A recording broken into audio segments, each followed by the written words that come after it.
Shalom, friends. All of us are intimately acquainted with the idea that life can change very suddenly, as our lives have been radically changed in the last several weeks.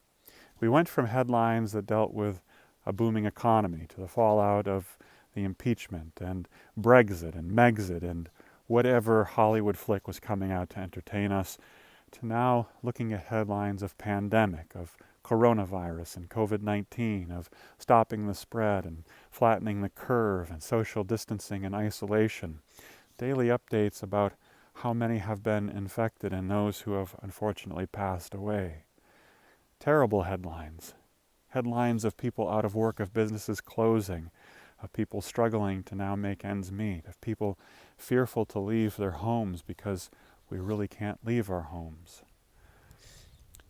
We're in the season now of Pesach, of Passover, which of course encapsulates the crucifixion and the resurrection of Messiah. When we look at this season, ordinarily, about a month before the holiday, I begin to meditate personally on what must it have been like to live in an era where plagues were surrounding us, where the uncertainty was so close to us every day as a waking reality. I know, I can speak for myself, I don't have to imagine that anymore. And I'm sure most of you would agree. We can relate more readily to that part of the Haggadah text, the story of the Exodus. Where does the story of the Exodus begin? We might say Exodus chapter 12, or we might say Exodus chapter 6, Exodus 12 with the giving of the Passover directive to enter into the home and have lamb and so on and be ready to leave, or Exodus chapter 6 when the conversation between Moses and Pharaoh becomes much more contentious.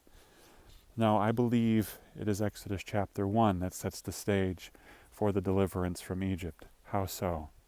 A new Pharaoh arises, one that did not know the work of Joseph or what he has done on behalf of the nation of Egypt. The children of Israel have lived there as citizens. For all of them, this is the only home that they have known.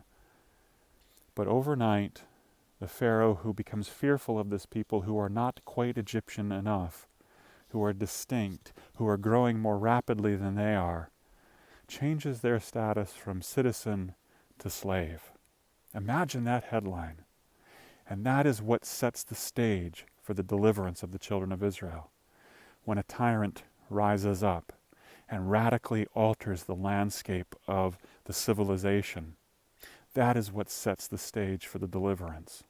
We have right now a tiny tyrant who has radically altered the world and literally brought the world in many respects to its knees. However, there's still hope in all of this. The tyrant did not win in the original Passover, in the original Exodus. He did not win.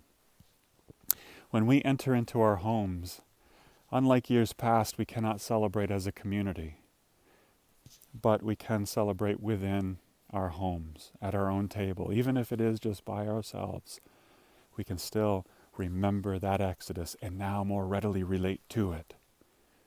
But now what the Lord is doing for each of us who have called upon His name and entrusted in His Son and now been renewed by the Holy Spirit, what we are now doing when we enter and sit at that table is refining the light that is inside of each and one of us.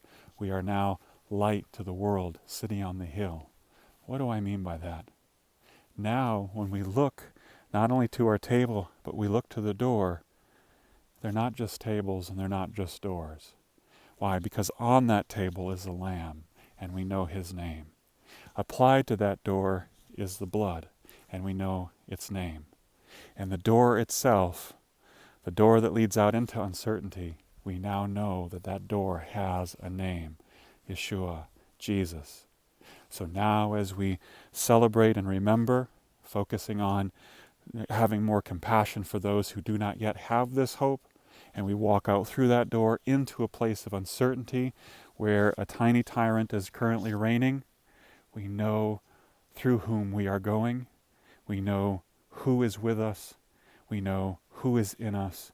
And we know who is shining out to the world through us. Friends, I hope and pray that as we meditate on these days that are ahead, that you find hope in these words. Amen.